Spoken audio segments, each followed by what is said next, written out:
There we go. Hello, mate. Hello, Mal. I mean, that was taking 28 minutes. 28 minutes. 28 minutes of prep.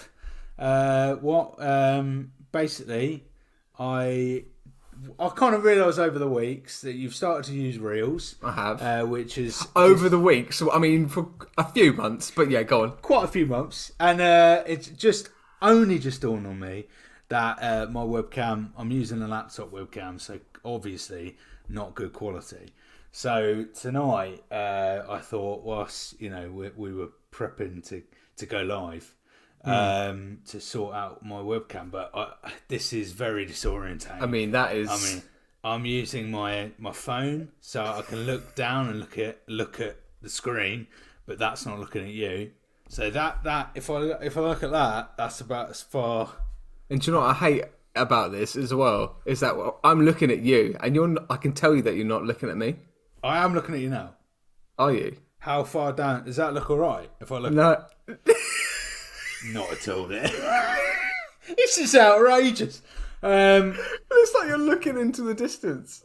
I don't know. I'm so not interested in what we've got to talk about. Interested. I'm like, okay. Well, this is just going to be a very bizarre setup. That's fine. For the, there we go. But, I mean, prior to that as well, when I logged on, I had a sound issue. Yeah, you had a sound issue, which was, I don't know what was going on. What did it sound like? It sounded... It was just like a weird, like, feedback of some sort. I don't know. It was strange. I had to kind of restart the laptop, but now it's working fine. So, but that's fine. Also, I can hear myself back from your earphones as well, so I might be a little bit too loud in your ears. Okay, there. Hello. Just a little bit more down. A little bit more down? I can still hear you. Hear myself. That's better. That's better. I can barely hear you now. Okay, well, turn me up then. Ooh. Hello. Right. How can you hear yourself loads? Yeah, okay. Well, 31 minutes now, right. Okay? There we go. This is, honestly, we'd started this so long ago. This is cursed. This episode is cursed. It almost nearly didn't happen as well, because prior to these last two things for us, what was going on with your Wi-Fi? So Virgin Media today has decided to just be an absolute twat for everybody in the country. So Virgin Media is an internet service provider in the UK, and it's been down most of the day. So that didn't go well. There was also... there was another reason. Oh, well, you're on holiday. We haven't spoken about that. Yeah, I'm not in the house I live in. No. So you're in York. I'm in York, yeah. The Grand Old Duke of York for the night. And so literally everything that could go wrong or be a reason as to why we shouldn't do this. And we've just gone, no, fuck it. Let's go to town. Just realised my microphone's in completely the wrong place. Let's plough through it. And there you go. I was about to say your microphone sounds a bit off as well. Now I've just got to... What is that? Just go back to the original webcam. This is... Just go back to the original webcam, and then you can get yourself a new webcam another time. Alright, that's a good point. I didn't need... Oh! Hang on a minute. Yeah, go on. No. Oh, no.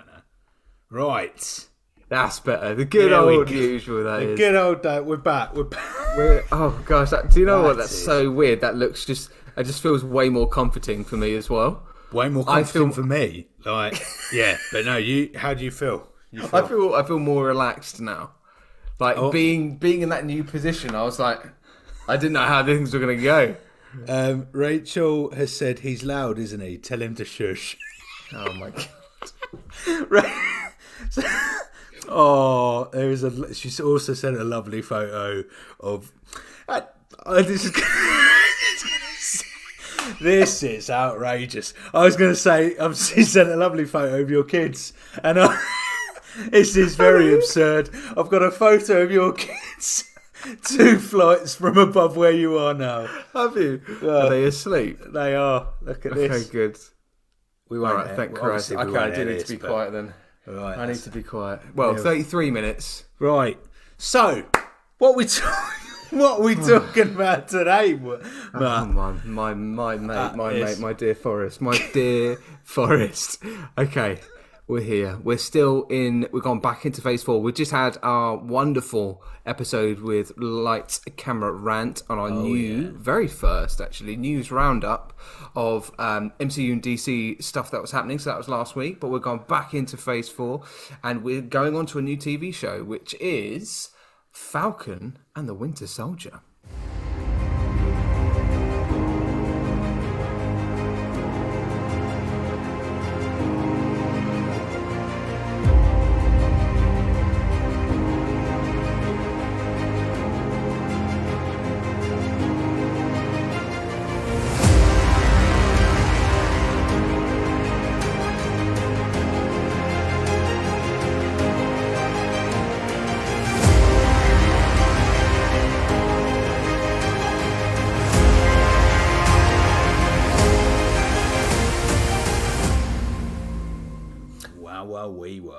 Yes, we have got loads to speak about this. So this There is is. the first time I've ever seen it.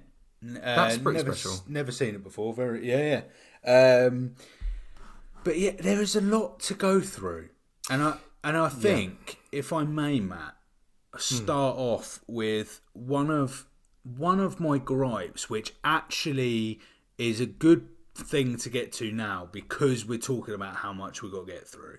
My main gripe with this TV show or this series is there is far too much going on.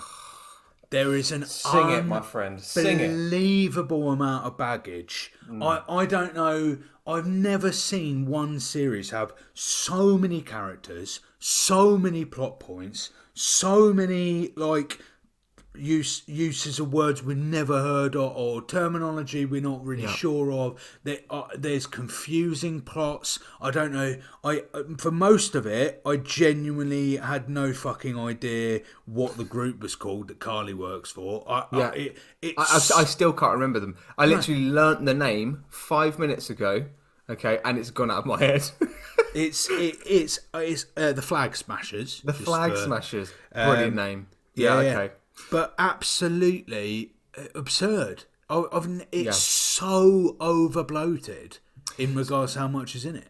100%, mate. I honestly couldn't agree more. So we are, dear listener, focusing on episode 1 to 3 of Falcon and the Winter Soldier for this episode, and then we'll do I think it's 3 to 6. I think there's 6 episodes in total for next week, for the second part. But does this tie into your overall kind of views of the series so far? Yes. Yeah. So in terms of it being, that was kind of like shit. You just asked me a question. I was not expecting that.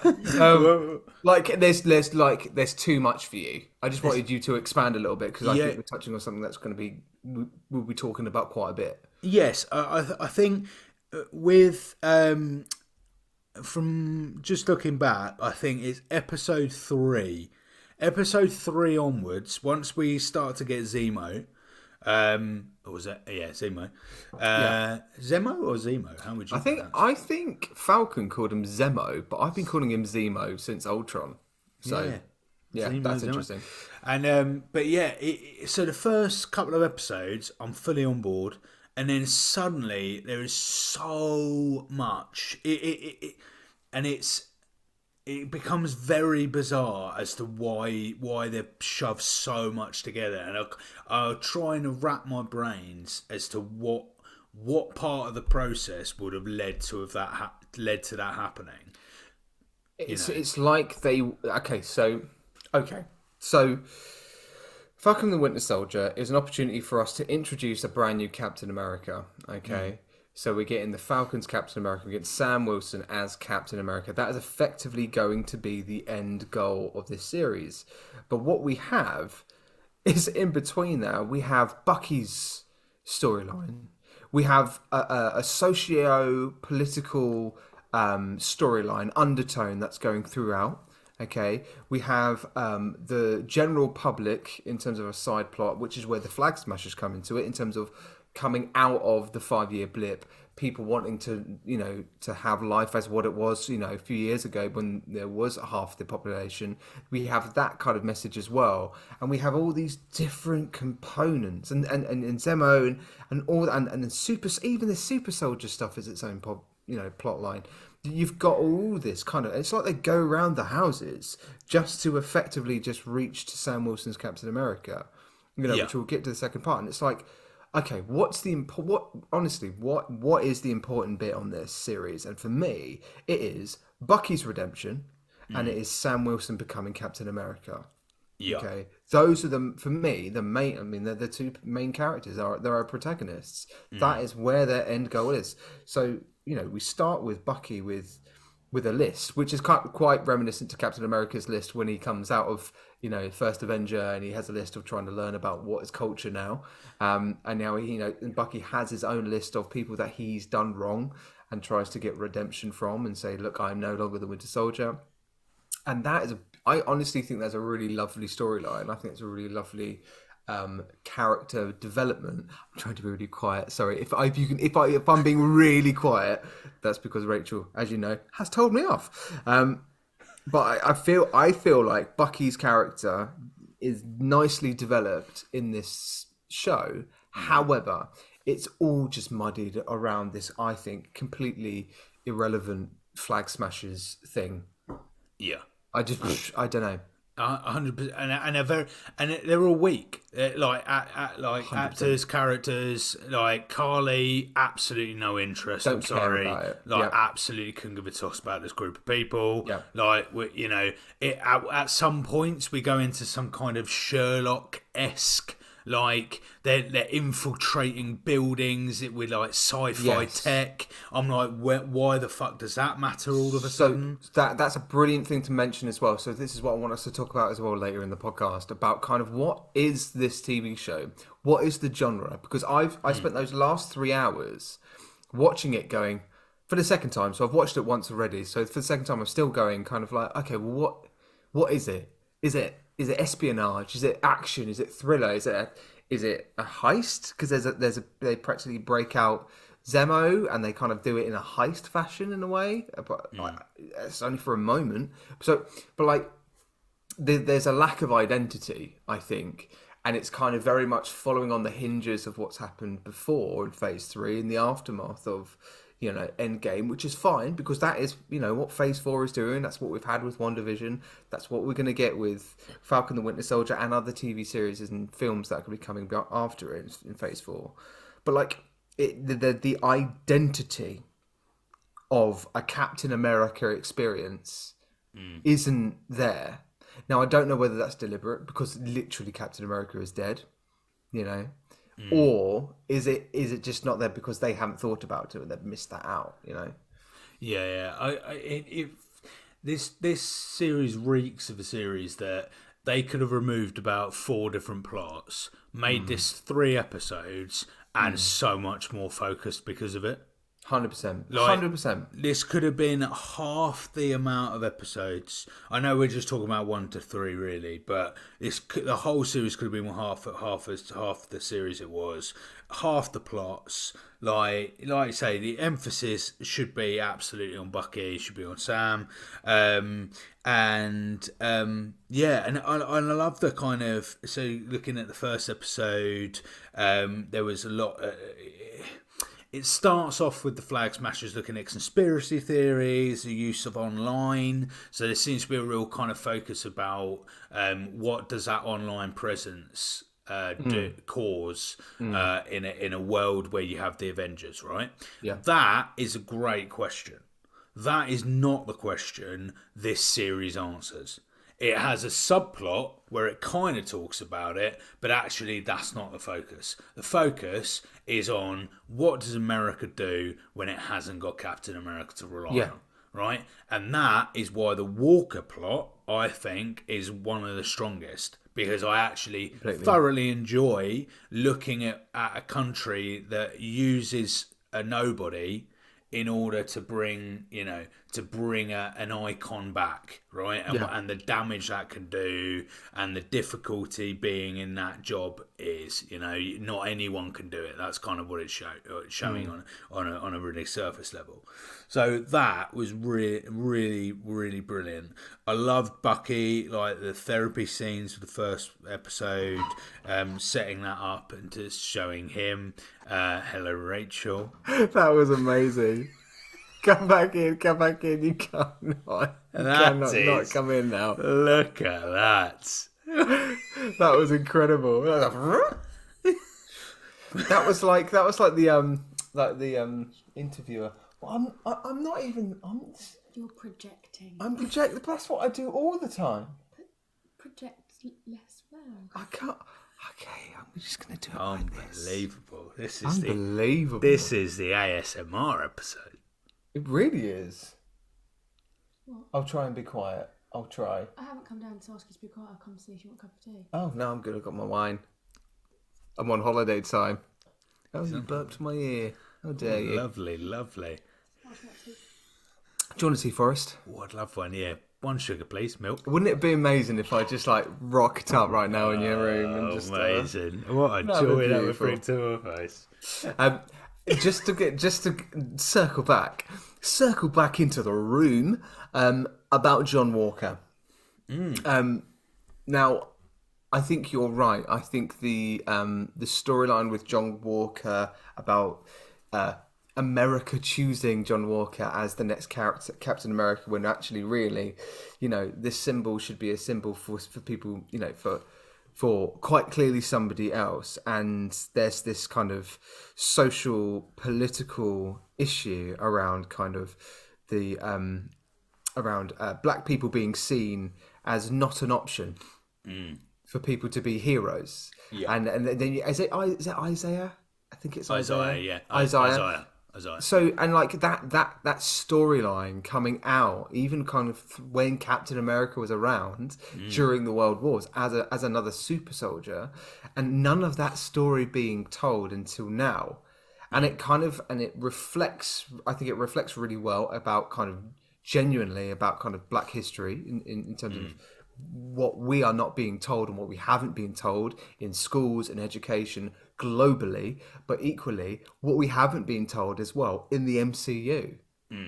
There's they turn it around on themselves, I think, quite well. It's amazing, but again, that's all completely smothered by 10 plot 100%. Points that shouldn't have been there. That is such a fundamental part of this series, and yet it is absolutely suffocated by a load of shit scenes around it. It's just unnecessary garbage around it. You've only got the biggest thing I can say is you look at the second Wakanda film, right, and the focus that film had.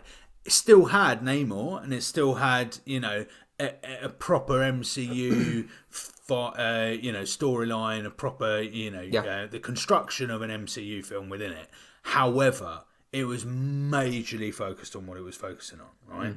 And it had this serious undertone, serious story, and just everything serious about the series just disappears because it's under a weight of God knows what. Do you feel like they were trying to be a little bit cutting edge to the detriment of trying to talk about the fact that there is a population issue? Okay, so one storyline saying there's too many people on this planet. When we had half of us, everything was a lot easier, and we should be given the right to be super soldiers and all that kind of stuff. And you've got that kind of rebel alliance resistance, let's say.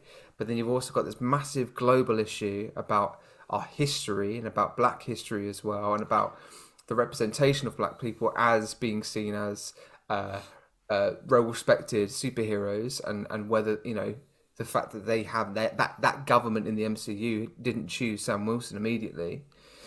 You've got all these, and it's kind of like, is it cramming?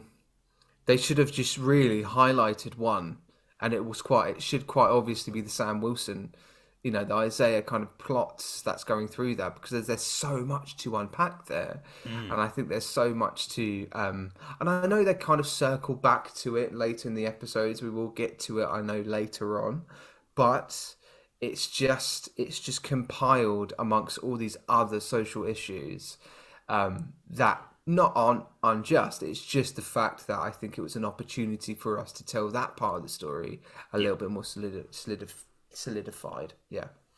For series 1, I think the Isaiah, it should have been the contrasting plots of Isaiah's history, Sam and Sam, against a backdrop of American views, Walker getting, another, white Captain America. What does Captain America look like? Right? So that's the backdrop. They're the plots. That should have been it, right? Just delve into that. Delve into Sam giving away the shield, Walker ending up with it, Sam's reasons for not wanting to, necessarily dive in and be Captain America, and explore that. Just have that. Series 1. Series 2 should have been bring back Zemo, look at these emerge the story, begin the story of the Flag Smashers, introduce them slowly as a threat. There is no sense of threat because we know all about them within 5 fucking minutes. So it's all just absolutely, okay, they do this. Brilliant. Okay, brilliant. There's no. I'm not left at the end of any episode going, oh Christ, what are going to be their next moves? Like, oh, how big of a threat are they? Oh, not that big, because Falcon's going to whip their ass within about 5 minutes anyway. Oh, and here's Bucky. He's joined in for the ride, which is, doesn't really feel like initially there's any reason for that either. There's no, going to what you just said, there's no threat. No. These Flag Smashers, really, let's be honest, after everything that the Avengers have gone through, after everything that the world has gone through, that just had a little Rebel Alliance, that might, have super soldier serum, can be a little bit problematic, but let's be honest, that's the world that they're living in now, Again, when it gets to She-Hulk, about getting the, being able to become a Hulk and all that kind of stuff is way more accessible now, right? So is it really a threat? Yeah. No, not really. You've got outer worldly threats. You've got the quantum realm that we're trying to understand. We're getting now phase 4 about multiversal kind of threats as well. For an MCU audience, a localized rebel group isn't it? No, it's not. It's not what it's. I think unless if they didn't have the super soldier stuff, there would be literally no reason for Bucky and Falcon to be even involved at all. No, and to, I think for me, the highlight of the biggest showcase of there being a horrendous amount of unnecessary subplots and things going on in this series, right? I believe it happens all the way in episode 1. In fact, I'm pretty sure of it, right? Bucky so Bucky goes to a restaurant, and and then I can't remember half the names because there's just too many names. But there's a guy, the old guy that he goes to this restaurant with, doesn't he? It's him and this old guy. Is it, what's his name? Nakasawa. Yeah. Well, you've got Leah, who works behind the bar. I'm Leah, trying to find right? his name. Yeah. So Leah, he goes on a date with, right? Yep. So there's this whole scene about Leah, right? He goes on a date with Leah, and you're like, right, okay, brilliant. Where's this going? He runs out of the date, and then to go back to this guy's house to see that image, right? And it kind of brings up Bucky's past, right? And then that's it. Leah never mentioned again. No, oh, you just left me at the date. The old guy never comes back and goes, what the fuck, what the hell are you playing at? Absolutely nothing, right? Surely there are other means to get Bucky to that point. rather than a well unnecessary 3 scenes where he creates a date and nothing comes from it. Yeah, I thought in that moment that Leo was going to be more of a love interest Yeah. in there. Like, and I thought, and as well, I remember going back to it when I watched it the first time, thinking that, oh my god, okay, we're going to get some sort of like love, kind of like interest, like conflicts around kind of, is he a person that should be able to love? Does he have the ability to do, and all that kind of stuff, and it's just left for dead after that moment. And I think there was opportunities again to develop Bucky even further, but it just didn't happen. And it would match with the therapy sessions, because his ability to break down his barriers and talk about how he feels or whatever, all of that felt like it was going to match up in a lovely bow, that by the end of the series he's found, not only is he found himself again, but he's found a reason to be himself, right? Yeah. He's found this person that is allowing him to go, right, I need to forget this past, and that would have been great, because you would have had Leah. You would have Leo being like, no, be the man you are now, blah, blah, blah, be the person you are now. Against Zemo being, no, come back, you are that super soldier, trying to hark back to that. Would have been perfect. Great. No, yep. Half of that gets abolished within 5 seconds of setting it up. And then Zemo, don't even, oh my God. Zemo's character, it's just, I know it's just one thing after another, but Zemo, what is the point in that? What's he even doing? He just stoops around being irritated, or you're not really sure which side he's an alliance for, and then that's it. He dismisses. So correct me if I'm wrong, and I might be wrong, dear listener. So please do correct me if I'm wrong, because I probably am. Let's be honest. So Forrest, just fact check me if you do know this. Was the last time we saw Zemo, Ultron? Was that the last time we saw him? I thought it was Winter Soldier, was it not? Yeah, you're right. You are right. Winter Soldier. And that's where he got caught. After Age of Ultron, isn't it? Winter Soldier. Yeah, it is. Yeah. Yeah. So that's what, beginning of Phase 3. Yes. So that's a fair few years ago as well, if we kind of think about when this was released. Yeah. I forgot about him, mate. I'll be quite honest. That's hence why I'm saying it. It's like when Zemo was first mentioned, I was like, Zemo who? Yeah. Zemo what? And then when he came on the screen, and it was like the end of the second episode was like a kind of like he looked up from in prison, and it cut to black, and it was like some massive reveal, and I was like, who? What? The most subpar reveal ever. I'm like, what? It's not, at no point has that character been one you've gone, he's back. Can't bloody wait to see him come again. Got to bring him back. There. Jesus Christ, Emma, come there. It's talk about Thanos threat level. Woo! Yeah, exactly that. Episode 1, I've got to give it some praise. I like the location hopping. I love the kind of, the well sprawling of it all. Very similar to what I liked about the Spider-Man film that we just looked at. Magnificent CGI. I thought the CGI was brilliant.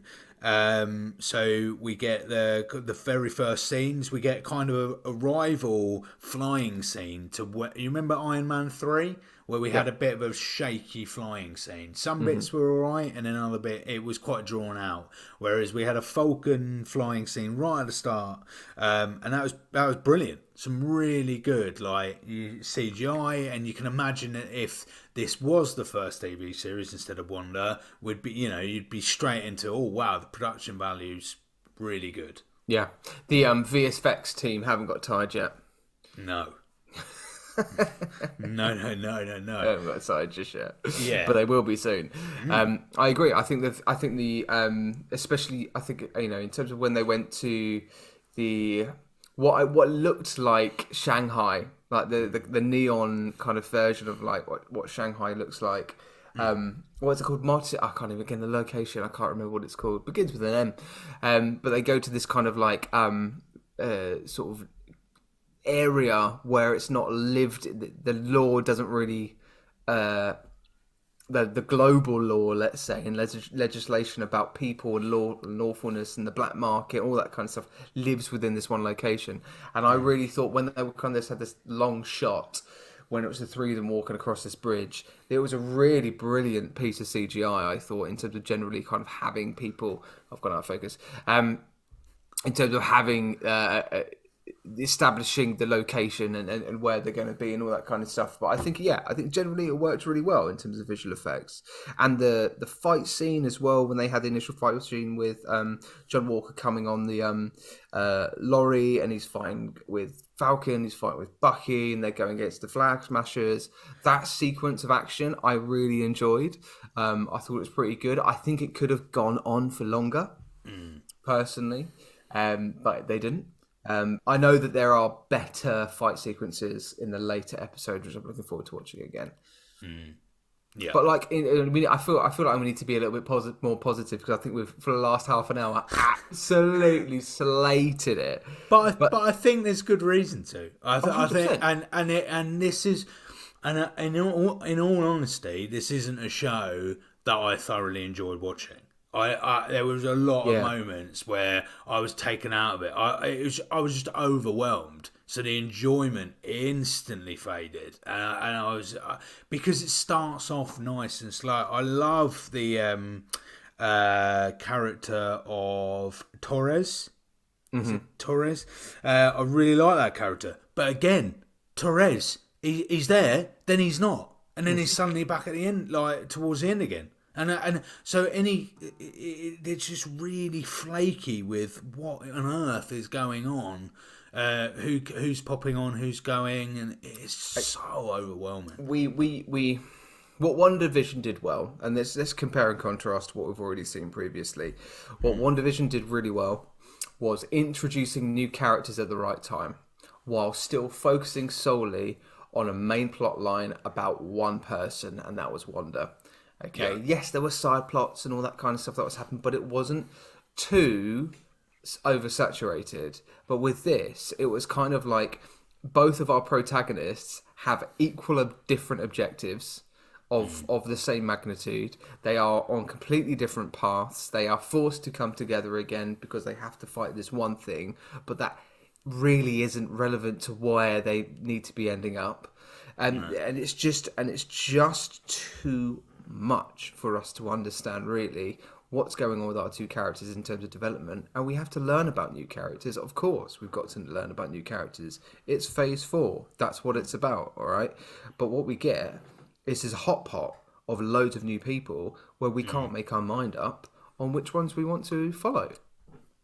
No, yeah, absolutely. But what I will say is Sarah Wilson, who is Sam Wilson's sister, in the first episode, that kind of plot line with her coming back and trying to sort out the boat, trying to get a loan, and saying like, look, you don't understand how hard it's been.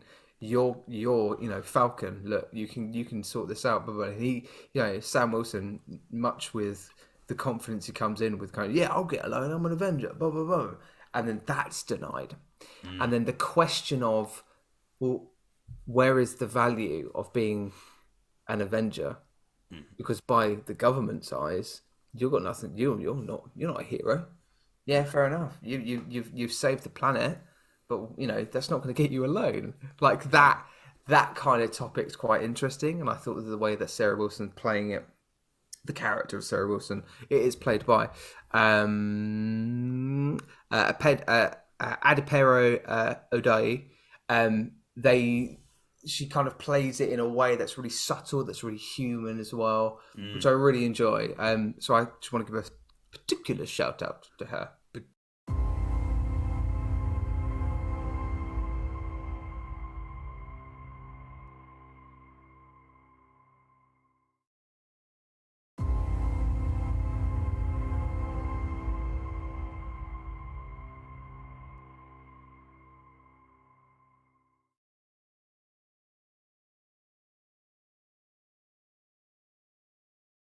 My favourite scene in the first episode, right at the end, we get an almost kind of Batman Dark Knight vibe come in with Walker.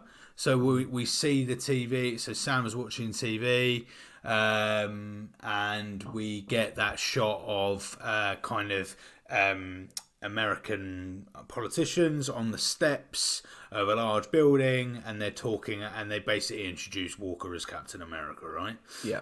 And that for me felt very Gotham. Like it felt very kind of reminiscent of Dark Knight with oh crikey, what's his name? The chief policeman on Gotham. I've had 3 glasses of wine. Oh, I was tip of gonna mid say- song, tip of mid song. Gary Oldman. Just say Gary Oldman. It is Gary. Yeah, him. Oh, Gordon. Gordon. Gordon. Yeah, Gordon. That's it, Gordon. Oh, Christ. Jesus Christ, I love this podcast. I'll be quite honest. It's been 33 minutes now since we really properly started, and I've just had a whole glass, and it's gone, mate. I'm on holiday time. I'm on holiday time. I'm a holiday. Holiday time. Oh wow, he is So yeah. sipping that wine, sipping that red wine. Yeah, so that I really enjoyed that. That gave me gave good vibes. I thought you were going to say it gave me goosebumps. It gave me goosebumps. Episode 2 is by far the strongest episode. So, in my view, by far the strongest episode. John Walker. Focus is very much on him, and it's showing kind of Bucky Barnes's disgust that Sam ever gave up the shield. And he's kind of going, look what you've caused. We get John Walker kind of on a mission together with Sam and Bucky.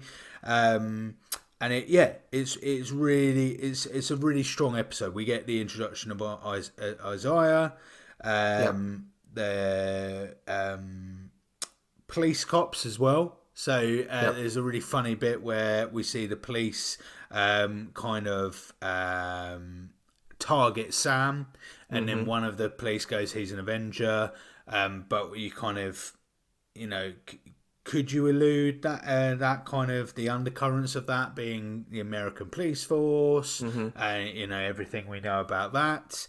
And it's just a really strong. It seems a really strong centered episode 2. It knows what it's trying to achieve, and so for me, if all of it could have been like episode 2, I'd have been. It was paced a lot better compared to 1 and 3. I mean, 3 by far so far is the weakest. Just because, I'll be honest, when I watched it earlier, I was like, oh my God, I really can't follow this. Like, I really couldn't follow it. 2 plays it out quite well in terms of the pace of it. But that's because, like you say, we focus on other storylines for longer.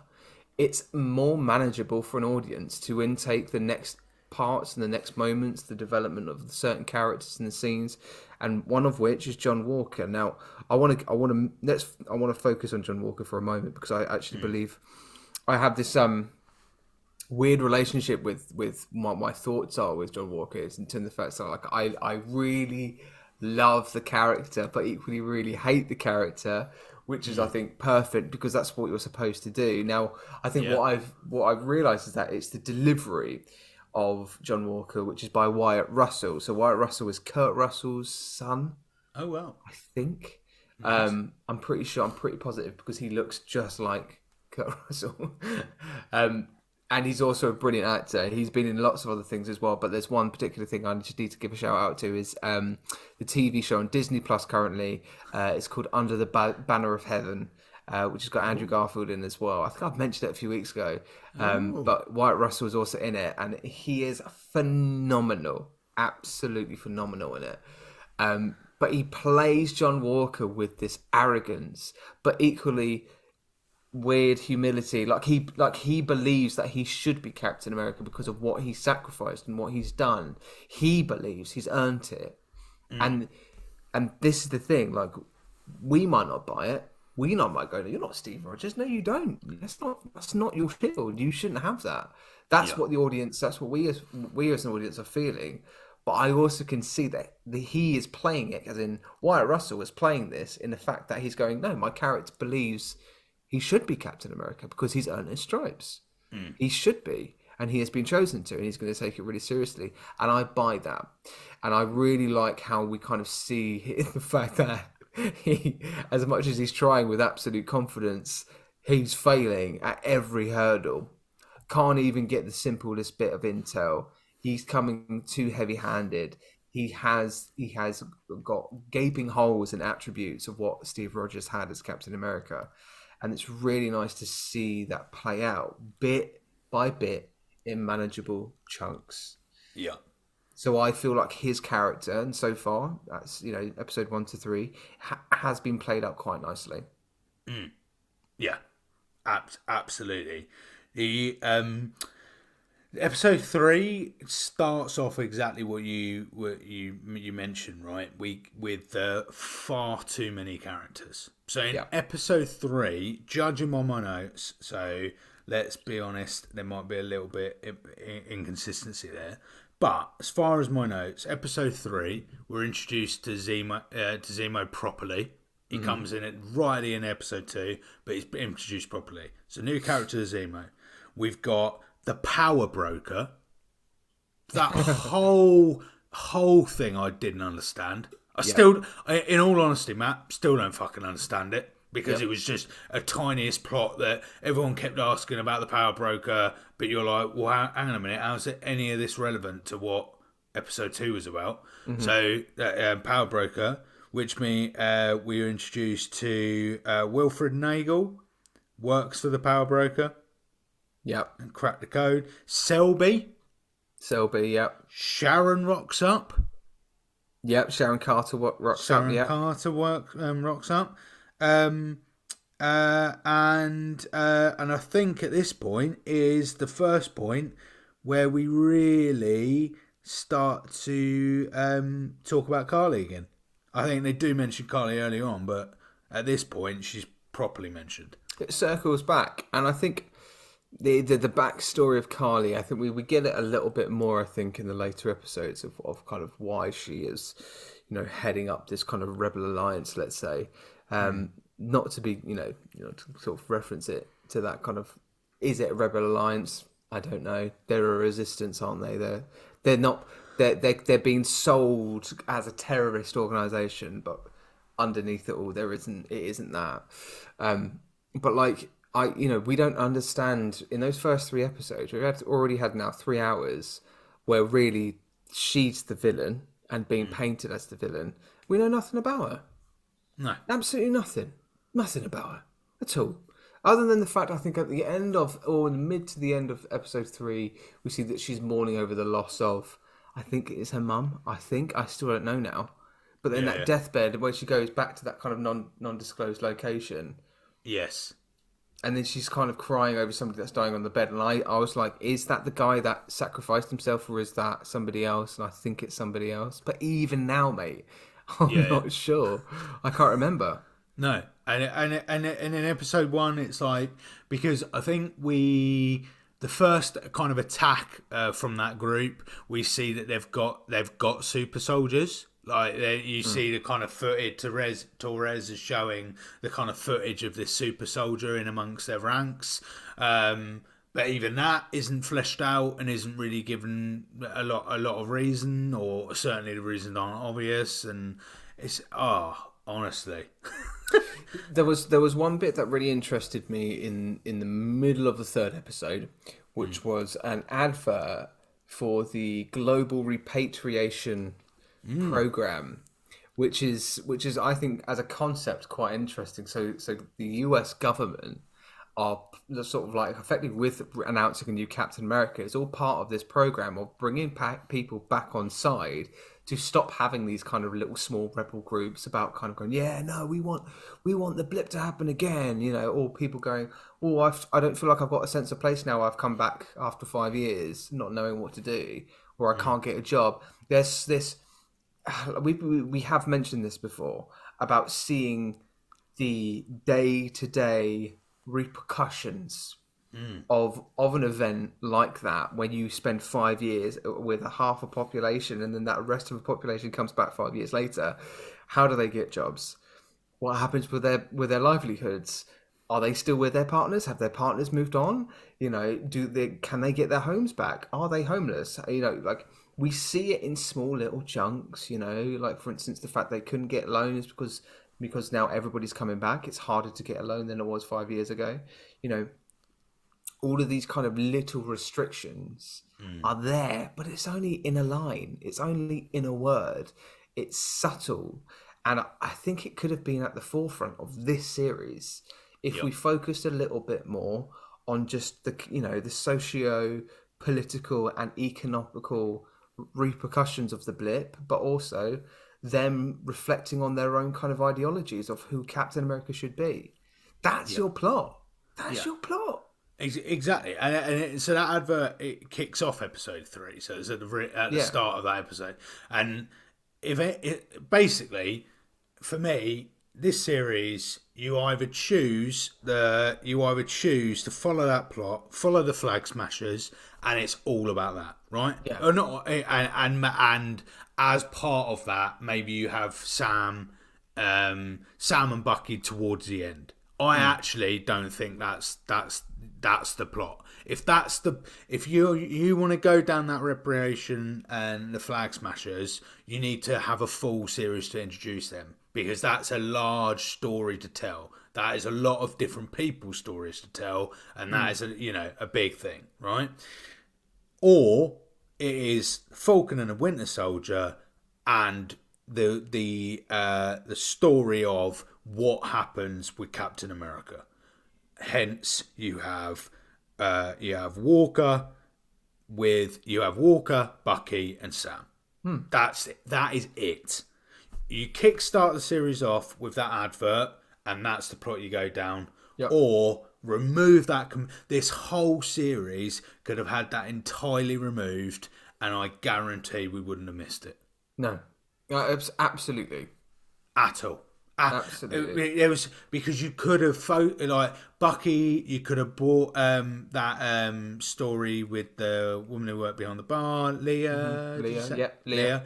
Leah. You could have had that. That could have been his thing, and that up again, and maybe you could have had Zemo, but in a reduced capacity, so that it was kind of he's being pulled between present day and Zemo trying to bring him back to super soldier status, and you could have had that tug of war. Then you would have had Sam. You could have had Sam having Isaiah's kind of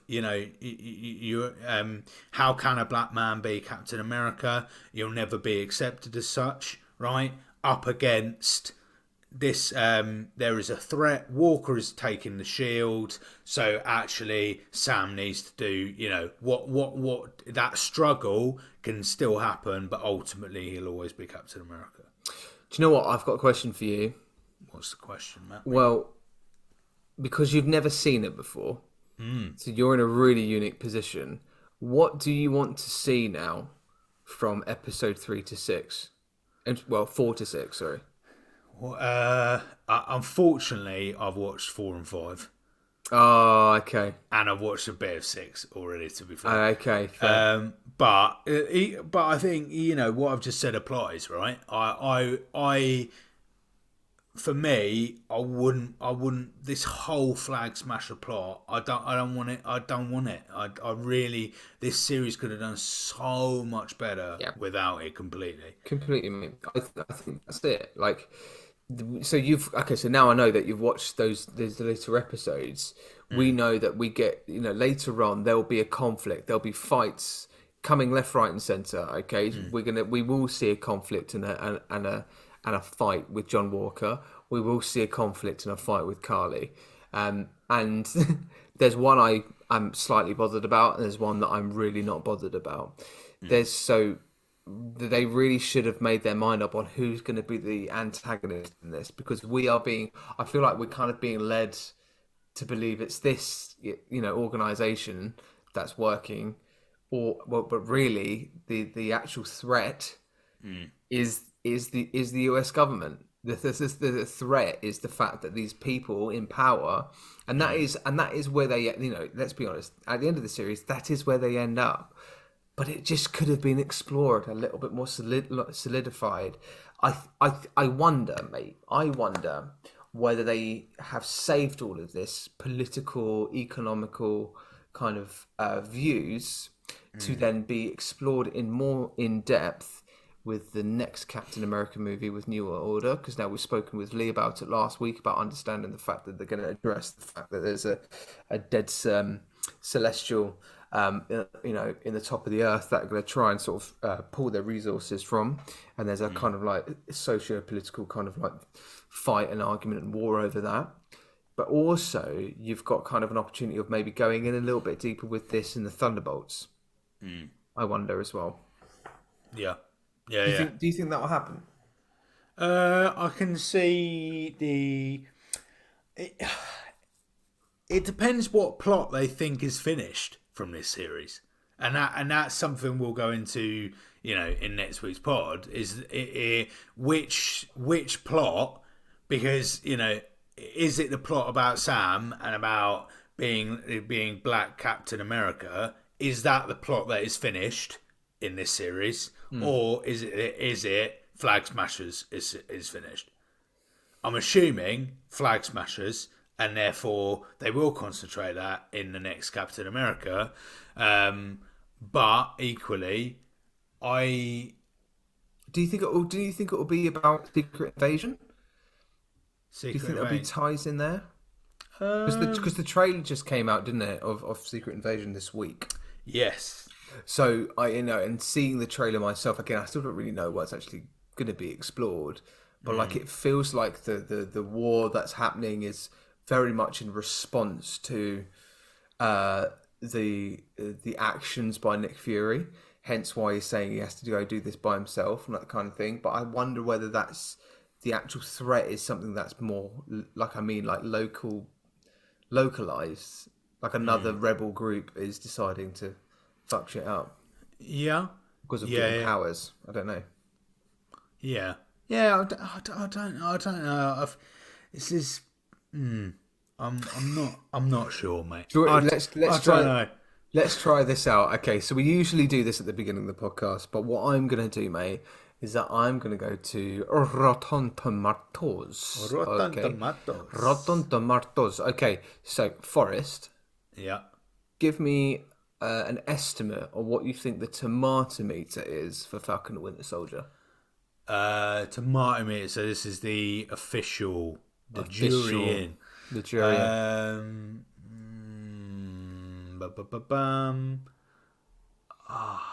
I mean, I wouldn't want it to be. This is a difficult one. Well, think about 80%. You think it's 80%? I think so. I think they're gonna. I think the judges would have liked how much there is. I think there'll be like a comment. I think it will get good praise because of the different threads. Okay, so there's two things there. So that's what you think it is, but what do you think it should be, mate? Well, okay. If I was out of 100%, I would probably give this 55. Whoa, really? This is proper low, mate. It's well too much, which completely kills it for me. So if we go back to what we watched last time, so that was WandaVision. Okay, so WandaVision in the tomato meter averaged at 91%. Ooh, well deserved. Which is pretty good. Now, Falcon the Winter Soldier, so you said 80, so you think they've put about 80. So they have actually indeed put 84% for the tomato meter for Falcon and Winter Soldier. Yeah. Now, do you want me to tell you what they've said in terms of the critics' consensus? Okay, so it says here, the critics' consensus says, packed with blockbuster action and deft character beats, Falcon and the Winter Soldier proves itself worthy of Captain America's legacy and its globe-trotting intrigue, mature social commentary, and sparky rapport between stars Anthony Mackie and Sebastian Stan. Interesting. Interesting. Yeah, they're implying that if that was the only thing this series followed, I'm 100% agreement. Those two, brilliant. Do you wanna, Everything else, no. yeah. Do you want to know what the audience's reaction to it was? Oh yeah. Now the problem is with the audience, as we've known for a while with Rotten Tomatoes.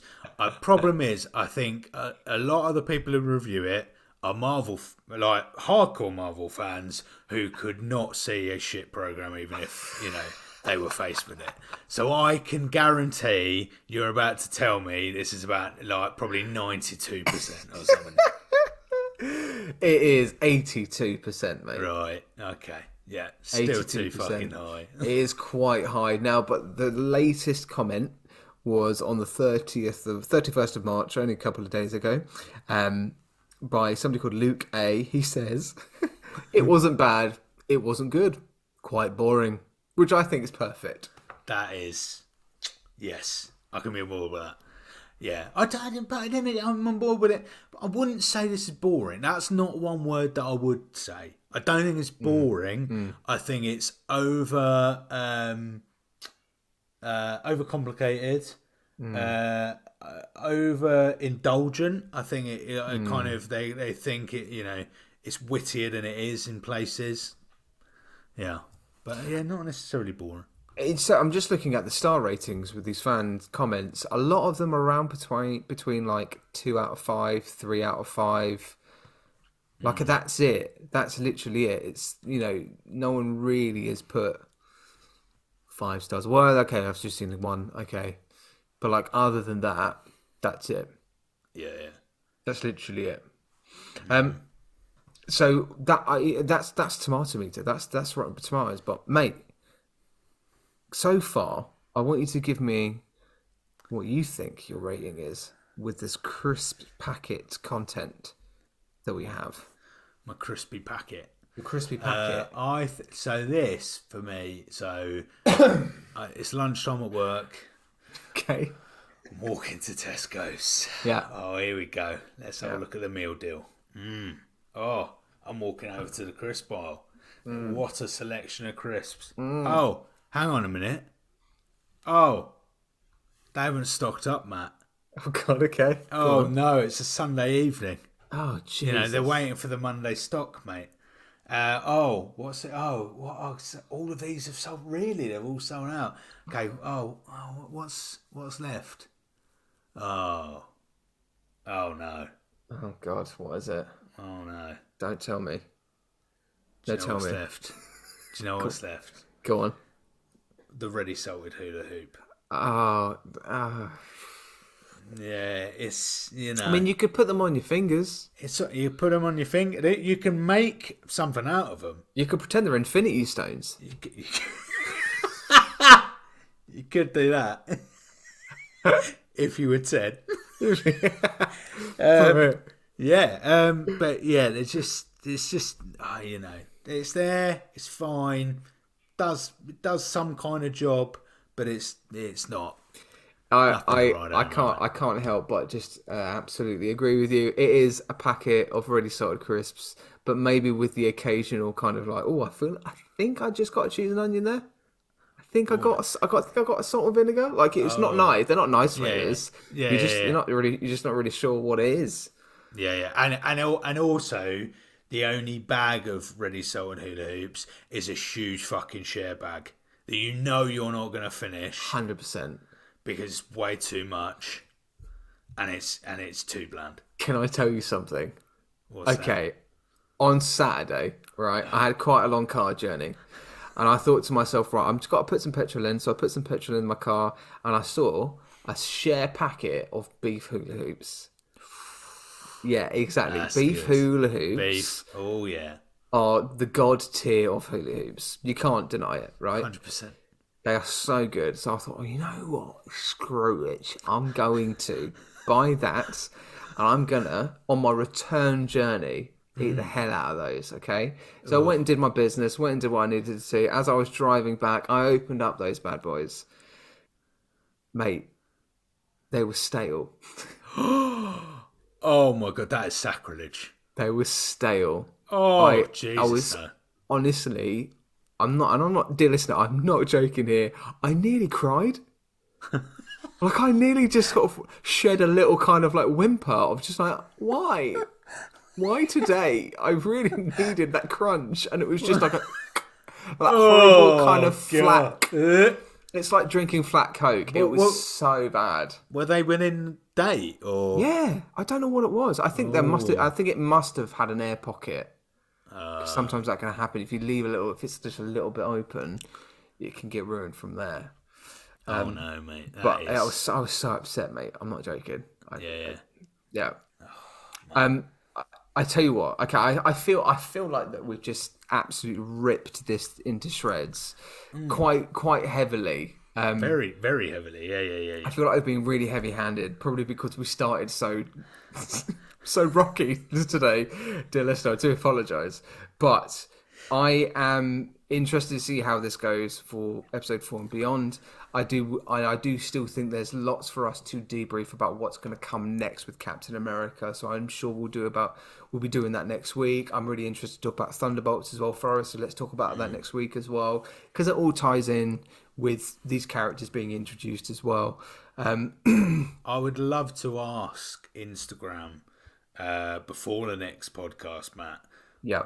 What they would rate. Yes. No. Actually, we need to do it in the style of the podcast. Yeah. What kind of a crisp would they suggest this is? Oh my God. That's a question and also a reel right now. Yeah. Oh, that is it. Boom. I'm talking to the real time. Yeah, you are. Okay. So, all right, people. So, dear listener, if you are listening, watching this right now, you've got to tell us in your best description, okay, what kind of crisp is Falcon and the Winter Soldier? We want to know. Give us that answer. Mate, I've got a poem for you. Oh, hit me up. To hit you, to finish this quite conflicted episode, let's say. I want us to finish on a high. So I've got a poem about Bucky Barnes. Oh, yes. So I'm going to give you the poem, and that can be our episode. Job done, mate. Job done. All right, fine. Are you ready? Yep. I'll tell you what, I'm going to do it in the style of ASMR, because I've been told to shut up as well. Well. Can you do it in the voice of Ultron? ASMR. Oh, okay. Okay. Okay. Hi, Jim. Why are you treating the magician so poorly, Jim? Okay, I got it. That was an Office US reference, just in case. It was, actually. Some people who have never seen it are just going, what the fuck is he talking Ultron about? never said that. Jim who? Jimmy Woo? What? I love that show so much. Okay, are you ready? Yep. Go into my mind. Scramble what's inside. Take me out. Put you in. Make me devoted. I'll commit your every sin. When you're bored, when you've left, my shell remains a zombie waiting for orders to fill the void of what's dead inside. Bucky, you're mine. Oh, God. Do you know, at one point, that sounded like Ross from Friends doing some weird slow-mo. That sounded just like fucking David Schwimmer as Ross. That was the weirdest hybrid of What I don't understand is how is that related to Bucky? But okay, fine. Yeah. So thank you to Arisu16 for what is titled Zombie Captain America. Love that. Big There you go. fan. Well, until next week, mate, we've just absolutely rinsed that series, but not as much as we'll rinse Eternals. But we'll We'll get to episodes 4 to 6 next week. Yeah, we will. I need to watch the rest of the last episode, so I don't know what happens at the end. Yeah, okay. So I'm excited. I'm intrigued. Thanos comes back. It doesn't happen, mate. And he announces that he's Obadiah. All for you. All for me. All for I me. did this for Forrest. Yes! See you later, mate. I see you later. I'm going back on holiday. Enjoy the rest of your trip, my friend. Bye, buddy. Take care.